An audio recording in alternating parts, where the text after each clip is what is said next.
अस्सलाम वालेकुम जी, मोहम्मद तारिक। ये बड़ी अहम वीडियो है उन लोगों के लिए जिनको कोलेस्ट्रॉल होता है, यानी कि लिपिड प्रोफाइल, और उसमें ट्राइग्लिसराइड ज़्यादा होता है, यूरिक एसिड ज़्यादा होता है। आपका पूरा लिपिड प्रोफाइल और यूरिक एसिड स्पेशली उसके लिए। अच्छा, ये मैं क्यों बना रहा हूँ? मैं इसलिए बना रहा हूँ कि मेरा इस पर ज़ाती एक्सपीरियंस हुआ। मैंने तकरीबन कोई 8 माह के लिए जो है ना जिम को छोड़ा, कारोबारी मसरूफियात की वजह से और सोशल एक्टिविटीज़ की वजह से जो है मैंने इसको कुछ कम किया। अच्छा, उसमें फिर क्या हुआ कि कुछ दावतें ज़्यादा हो गई, खाना पीना ज़्यादा हो गया, उसमें फिर एहतियात जो थी और जो एक डाइट थी प्रॉपर वो चली गई। मीठा तेज़ हो गया खाने पीने में और कार्बोहाइड्रेट्स बढ़ गए। तो उससे क्या हुआ, मुझे मेरा लिपिड प्रोफाइल ख़राब हो गया। तो अचानक से फिर मैंने जब दोबारा जिम ज्वाइन किया तो मुझे लगा कि कुछ गड़बड़ है। तो मैंने फिर उसमें क्या किया, मैंने वो सारे टेस्ट करवाए तो देखा कि उसमें लिपिड प्रोफाइल ज़्यादा।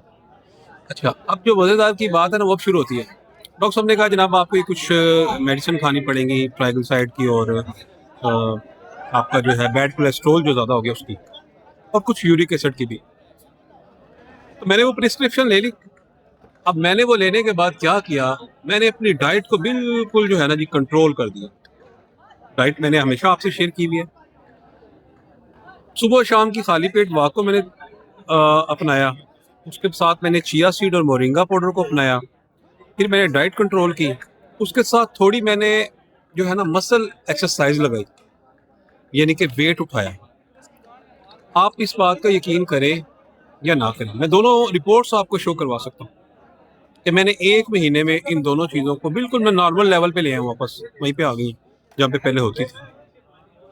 तो इससे मैंने ये रिजल्ट निकाला कि आप लोगों की बात बिल्कुल आपके साथ ये शेयर करनी चाहिए बात मुझे, कि अगर आप अपनी डाइट कंट्रोल करते हैं और आप एक्सरसाइज पे रहते हैं या प्रॉपर आप अपना जो जिम वर्कआउट है वो करते हैं, तो ये जो छोटी मोटी बीमारी होती है ना, ये वैसे ही आपको ख़त्म हो जाती है। आपको इसकी ज़रूरत ही नहीं पड़ती चेक करवाने की।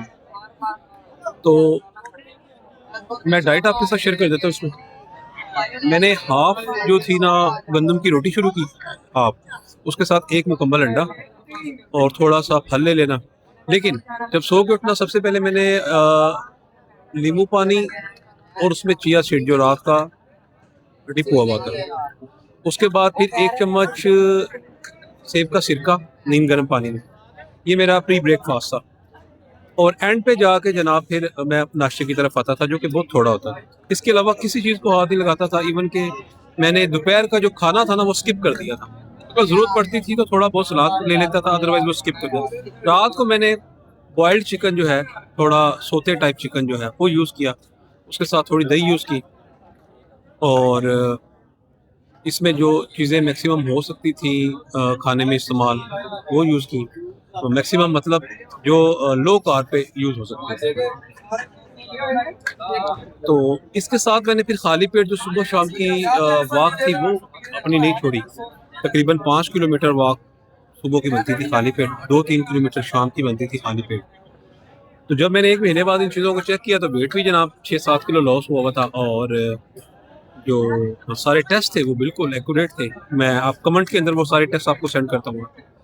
तो ये मेरे जो स्पेशल आप दोस्त हैं, ज़ाहिर बात है जो यूट्यूब पे मखसूस से लोग हैं हमारे पास ना, ज़्यादा नहीं है। तो ये आप लोगों के लिए मुझे लगा कि आज ये बनानी चाहिए, और मैंने ये बनाई तफसीलन ताकि आप लोग इससे फ़ायदा उठा सकें। जो आपका अगर यूरिक एसिड कोलेस्ट्रॉल बढ़ जाए तो इतना बड़ा मसला नहीं होता, इसको आप सिर्फ अपनी डाइट से और दीगर चीज़ों से कंट्रोल कर सकते हैं। बहुत शुक्रिया जी, अल्लाह हाफ़िज़।